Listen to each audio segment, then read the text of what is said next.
Hello बच्चों, my self Vipin Sharma. कैसे हैं बच्चों आप लोग? बच्चों, आज हम क्लास 12 की जो गोस लॉ है उसकी एप्लीकेशन है। एक एप्लीकेशन तो इससे पहले कर चुके हैं, आज सेकंड एप्लीकेशन की बात करेंगे। और वो एप्लीकेशन क्या है? Electric field due to infinite long thin plane sheet.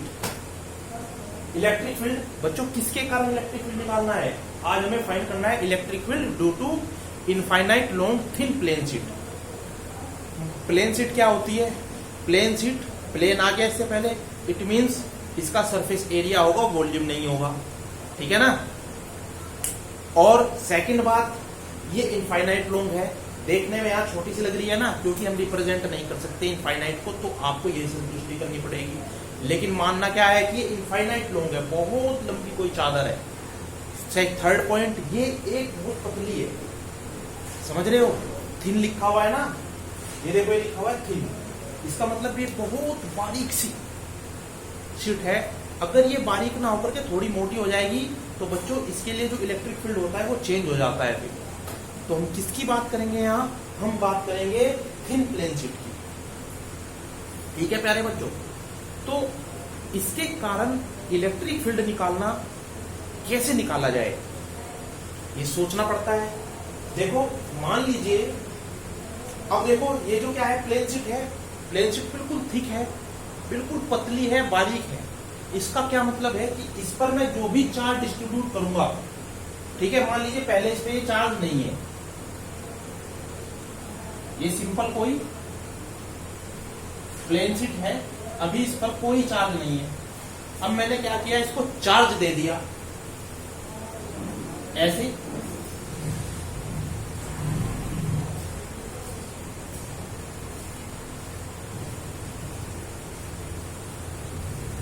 और बच्चों जो मैंने चार्ज दिया है ना इसको, वो यूनिफॉर्मली डिस्ट्रीब्यूटेड है, एक समान रूप से डिस्ट्रीब्यूटेड होगा इसके ऊपर।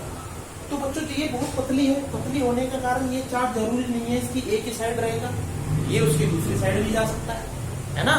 तो ये चार्ज बच्चों दोनों साइड फैल जाता है। अब ये जब दोनों साइड फैल जाएगा तो इसके कारण इलेक्ट्रिक फील्ड उधर भी हो सकती है और इधर भी हो सकती है। तो बच्चों मैं क्या करूंगा, इसके कारण कोई एक पॉइंट इधर लेंगे, ये ठीक है, और जस्ट इसके अपोजिट ही एक पॉइंट इधर ले लेंगे, और इतनी डिस्टेंस पे, जितनी डिस्टेंस पे ये है, ये ठीक है। या कह लेंगे हम बच्चों कि मैं ये पॉइंट लेऊंगा, बस अभी इसको रहने दो, मैं ये पॉइंट लेता हूं, मेरे को इस पर इलेक्ट्रिक फील्ड फाइंड करना है कि इलेक्ट्रिक फील्ड इस पर कितना होगा। ठीक है, तो कैसे करते हैं बच्चों? सबसे पहले अगर हमें गॉस लॉ लगाना है इस पॉइंट पर इलेक्ट्रिक फील्ड फाइंड करने के लिए, तो हमें गॉसियन सरफेस चाहिए, क्लोज सरफेस चाहिए। समझ रहे हो? तो सबसे पहले मैं एक क्लोज सरफेस बनाता हूं, ठीक है, जो कैसे,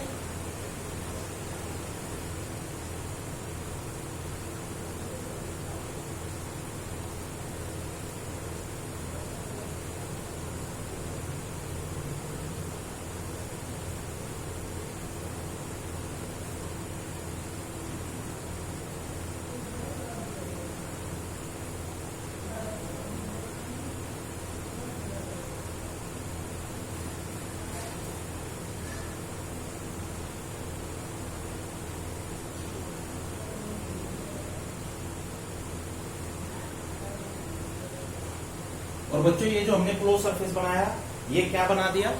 ये बनाया हमने कोई सिलेंडर, और ये बच्चों पॉइंट है हमारे पास P। ठीक है, अब मुझे यहाँ इलेक्ट्रिक फील्ड फाइंड करनी है।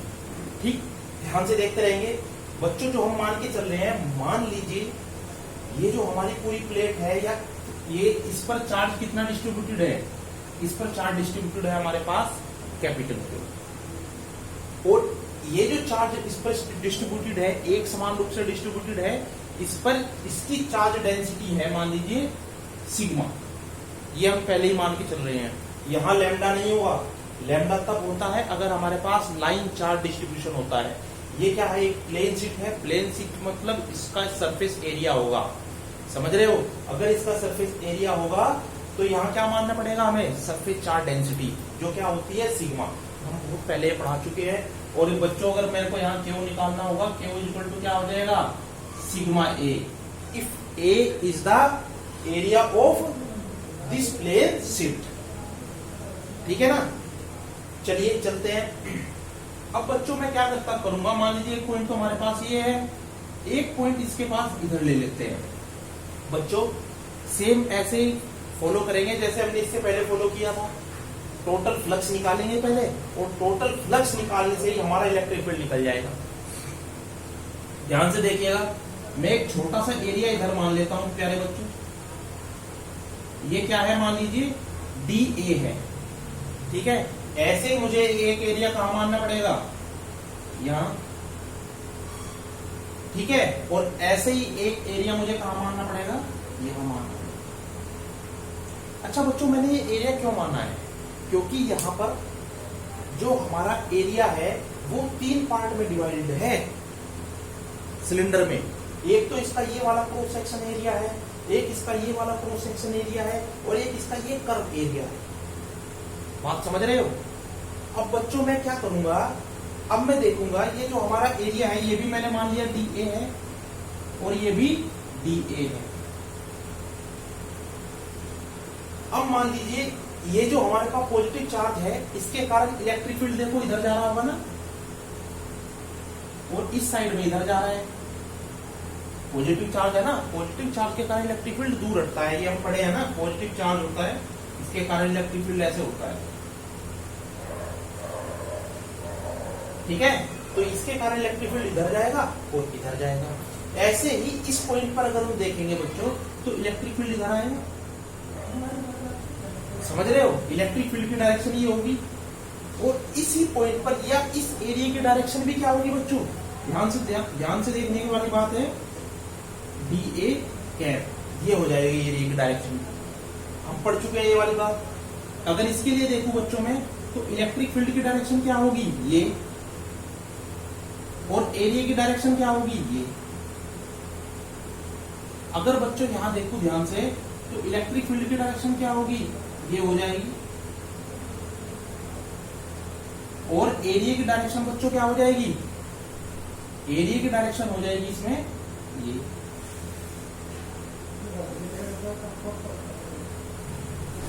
समझ रहे हो? तो इसको थोड़ा साफ कर लेते हैं।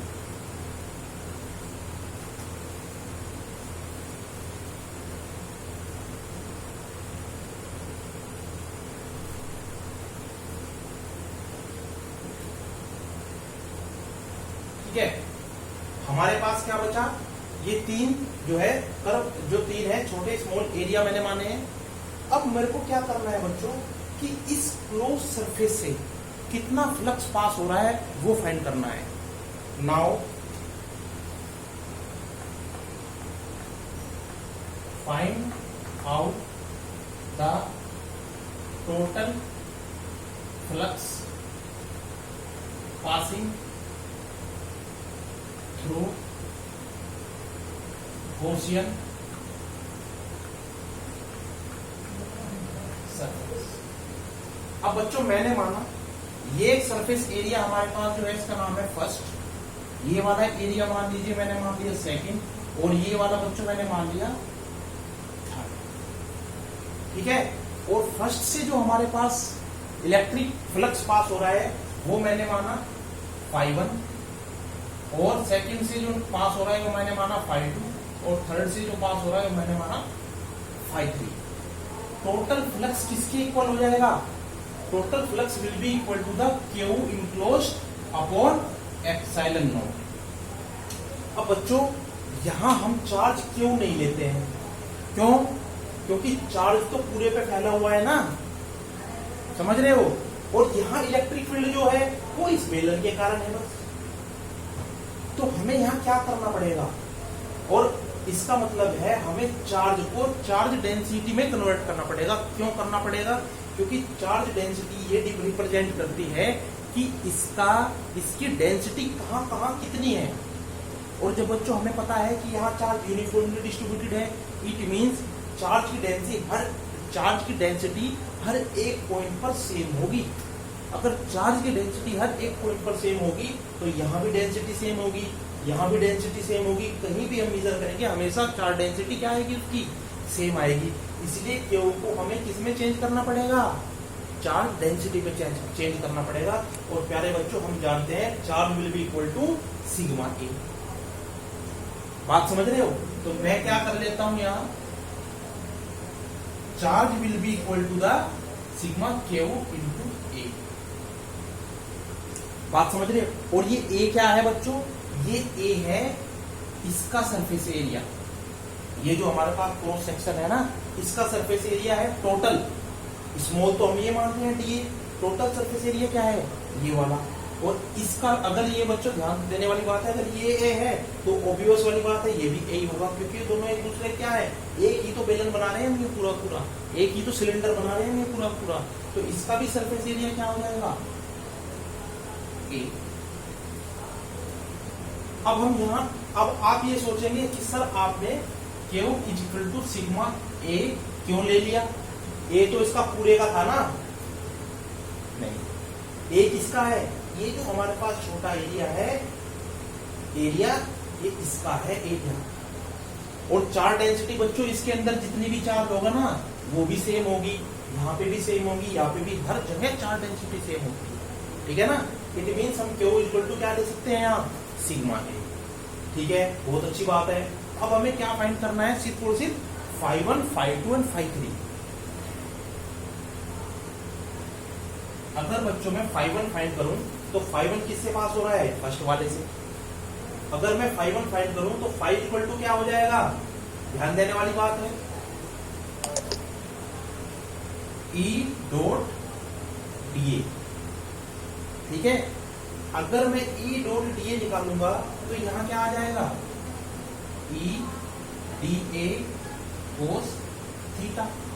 ठीक है, और बच्चों फर्स्ट वाले के लिए देखो इलेक्ट्रिक फील्ड और एरिया वेक्टर दोनों एक ही डायरेक्शन में है, और जब ये एक ही डायरेक्शन में होंगे तो थीटा की वैल्यू क्या आएगी इसके लिए? 0। जब थीटा के लिए वैल्यू 0 आएगी, कोस 0 की वैल्यू होती है 1, तो हमारे पास क्या बचेगा? E D A. और हमें पता है कि इलेक्ट्रिक फील्ड क्या होगा? हर एक पॉइंट पर सेम, तो एक कांस्टेंट आ जाएगा वहां। यहां क्या बचा? D A. ठीक है, और मैंने माना ये, अगर ये स्मॉल डी ए है, ये पूरा सरफेस एरिया क्या होगा? मान लीजिए ए। इंटीग्रेशन का मतलब होता ही है छोटे छोटे एरिया को पूरा करके जोड़ देना। छोटे वाला एरिया ये, ऐसे ऐसे छोटे एरिया जितने भी होंगे सबको जोड़ करके पूरा एरिया होता है इंटीग्रेशन। तो ये क्या आ जाएगा हमारे पास? ई ए। बच्चों ध्यान से देखो, जितना फाई 1 है उतना ही फाई 3 होगा। ध्यान से देखो, जितना फाई 1 है उतना ही फाई 3 होगा। अब कुछ बच्चे कहेंगे सर ये तो बिल्कुल गलत बात है। क्यों गलत बात है? क्योंकि इलेक्ट्रिक फील्ड इसमें इधर जा रहा है, उसमें दोनों की डायरेक्शन अपोजिट है। अगर दोनों की डायरेक्शन अपोजिट है तो ये दोनों आपस में कट जाएंगे। अरे बच्चों कैसे कट जाएंगे? क्यों? क्योंकि हम यहाँ पे क्या निकाल रहे हैं? हम इलेक्ट्रिक फील्ड नहीं निकाल रहे हैं, इलेक्ट्रिक फ्लक्स फाइंड कर रहे हैं। और जो इलेक्ट्रिक फ्लक्स होता है वो एक स्केलर क्वांटिटी होती है, समझ गए? तो वो आपस में ऐड होगी, तो ये किसके बराबर हो जाएगी बच्चों? फाई 3 के भी इक्वल आ जाएगा। बात समझ रहे हो? बिल्कुल सेम ऐसे ही आप करेंगे तो वहां भी थीटा की वैल्यू 0 आएगी, किसकी इक्वल आ जाएगी? ये फाई 3 के इक्वल आ जाती है। बस अब हमें फाइंड करना है फाई 2। बच्चों फाई 2 भी हम इससे पहले वाले हमारे पास जो डेरिवेशन था वहां बहुत अच्छे से क्लियर कर चुके हैं। फाई 2 के लिए हमारे पास दोबारा यही लगाएंगे, ई डॉट डी ए, दोबारा E D A cos theta आ जाएगा। अब यहाँ देखो, यहाँ ई की डायरेक्शन तो है ये इस साइड, इस साइड में, और एरिया की डायरेक्शन कहाँ है? Upper direction. यहाँ ई और डी ए के बीच में कितना एंगल है? 90 डिग्री का एंगल है। और बच्चों कोस 90 की वैल्यू होती है 0। और जब कोस 90 की वैल्यू 0 हो जाएगी, यहाँ 0 आएगा तो 0 किसी के साथ मल्टीप्लाई करो, क्या आ जाएगा? 0। तो फाई 2 हमारे पास क्या निकल के आ जाएगा इन लास्ट? 0। या लिख भी दो, क्योंकि थीटा, या ऐसे लिखो, क्योंकि electric field perpendicular to D. ठीक है, ये पॉइंट लिख दो, क्योंकि electric field perpendicular to D A, इसलिए फाई 2 की वैल्यू क्या हो जाएगी यहाँ? 0। तो बच्चों अब हम नेट फ्लक्स, नेट जो हमारे पास, जो नेट हमारे पास फ्लक्स आएगा, नेट फ्लक्स क्या आ जाएगा? Net flux will be equal to φ1 की वैल्यू कितनी है EA प्लस φ2 की वैल्यू कितनी है बच्चों 0, φ3 की वैल्यू कितनी हो जाएगी बच्चों EA, ठीक है। और ये टोटल किसके इक्वल आ जाएगा sigma A upon epsilon not, ठीक है। मैं इसको क्लीन कर देता हूं थोड़ा,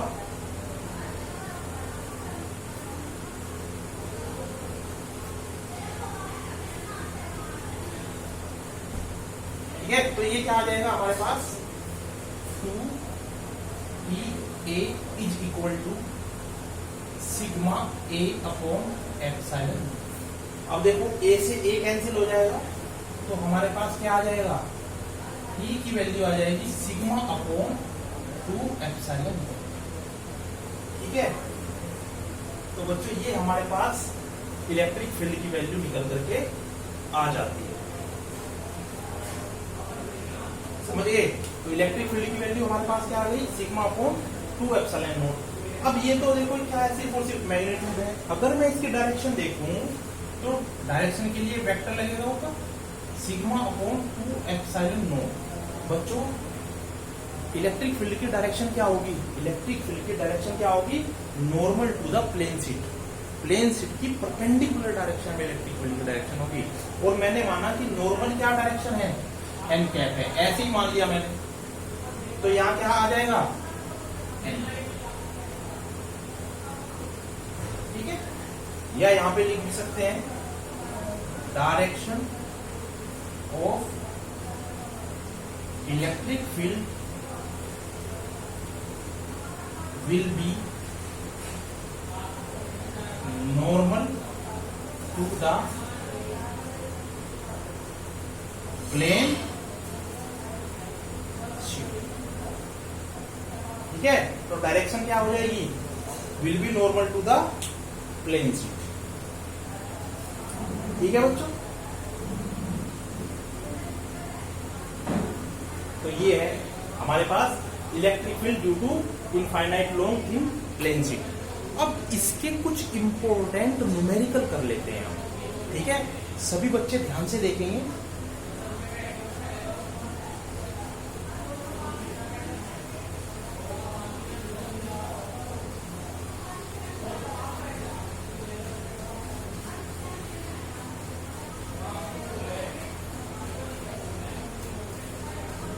फर्स्ट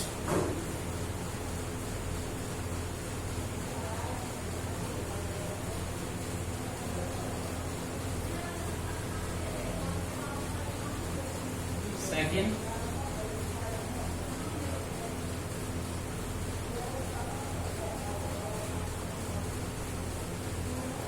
थर्ड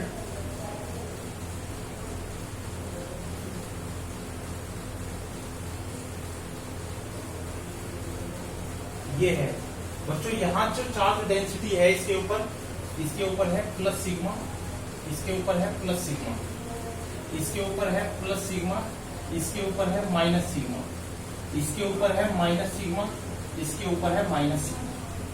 तो बच्चों यहाँ क्या है तीन रीजन है इसके लिए भी, देखो ये फर्स्ट रीजन हो गया, ये सेकंड रीजन हो गया और ये थर्ड रीजन हो गया। ऐसे इसके लिए भी फर्स्ट सेकंड और थर्ड रीजन, ऐसे इसके लिए भी फर्स्ट सेकंड और थर्ड रीजन। तो वो पूछ रहा है, यहां लिख लेते हैं फर्स्ट रीजन सेकंड, वो पूछ रहा है find out electric field in first second and third region. ये है question, find out the electric field in first second and third region. तो बच्चों इसको करने के लिए हम क्या देखेंगे, देखो ये क्या है पॉजिटिव, इस पर ये क्या है प्लेट, इस पर कैसी चार्ज है पॉजिटिव चार्ज है, इस पर भी कैसा चार्ज है पॉजिटिव चार्ज, ठीक है। दोनों पे चार्ज डेंसिटी कैसी है सेम है। अच्छा बच्चों एक बात बताओ, यहाँ जो इलेक्ट्रिक फील्ड होगा, ठीक है, इसके कारण वो कैसे होगा, इस रीजन में तो देखो इस डायरेक्शन में होगा, इस रीजन में इस डायरेक्शन में होगा, और इसका इफेक्ट इस रीजन में भी इस डायरेक्शन में होगा नहीं होगा। और बच्चों जो इलेक्ट्रिक फील्ड होता है इस प्लेन शिफ्ट के कारण हम पढ़ चुके हैं सिग्मा अपॉन 2 एप्सिलॉन नॉट होता है। अगर चार्ज डेंसिटी कितनी है सिग्मा है तो ये कितना हो जाएगा सिग्मा अपॉन 2 एप्सिलॉन नॉट। यहाँ पे भी कितना हो जाएगा सिग्मा अपॉन 2 एप्सिलॉन नॉट और यहाँ पे भी कितना हो जाएगा सिग्मा अपॉन 2 एप्सिलॉन नॉट। ठीक है ना। ये सिर्फ और सिर्फ किसके कारण है फर्स्ट प्लेट के। अब सेकंड प्लेट के कारण देखते हैं तो इसके कारण जो इलेक्ट्रिक फील्ड है ये दूर हटेगा इससे, ऐसे होगा। ठीक है, यहाँ इस डायरेक्शन में होगा और इस डायरेक्शन में भी इस डायरेक्शन में होगा और वैल्यू इसकी भी सेम होगी इतनी sigma upon 2 epsilon not, sigma upon 2 epsilon not, sigma upon 2 epsilon naught. अब ध्यान देने वाली बात क्या है बच्चों, ये दोनों एक डायरेक्शन में है फर्स्ट रीजन में, बीच वाले रीजन में दोनों अपोजिट डायरेक्शन में है और इस रीजन में भी दोनों एक डायरेक्शन में है। और जब ये दोनों यहाँ एक डायरेक्शन में होंगे तो दोनों क्या हो जाएंगे जुड़ जाएंगे आपस में। और बच्चों ये जब जुड़ेंगे तो यहाँ आंसर क्या आएगा sigma upon 2 epsilon naught plus sigma upon 2 epsilon naught will be equal to the sigma upon epsilon naught. इसका मतलब जो फर्स्ट रीजन में है वो इलेक्ट्रिक फील्ड होगा sigma upon epsilon naught. Second region में जब हम बात करेंगे देखो ये और ये दोनों कैसे हैं इन अपोजिट डायरेक्शन में। जब ये दोनों अपोजिट डायरेक्शन में है इसका मतलब ये दोनों जुड़ने के बजाय क्या होंगे घटेंगे। और ये जब घटेंगे बच्चों तो यहाँ sigma upon 2 epsilon not minus sigma upon 2 epsilon not हो जाएगा और इसकी वैल्यू कितनी आ जाएगी 0। जब यहाँ निकालूंगा ये भी दोनों एक डायरेक्शन में है तो यहाँ टोटल कितना आ जाएगा electric field sigma upon epsilon not, same ऐसे ही जैसे यहाँ आया। तो बच्चों निकल गया फर्स्ट रीजन के लिए कितना आया हमारे पास electric field sigma upon epsilon naught, second region के लिए आया 0 और थर्ड रीजन के लिए कितना आया है सिग्मा अपॉन एप्सिलॉन। सेम ऐसे ही ये दोनों क्वेश्चन आप खुद करेंगे और इनके आंसर आप मुझे कमेंट सेक्शन में बताएंगे। ठीक है ना बच्चों। तो ये आज यहाँ पे फर्स्ट चैप्टर आपका कंप्लीट हो जाता है। ठीक है, आज के लिए इतना ही बच्चों, जय हिंद।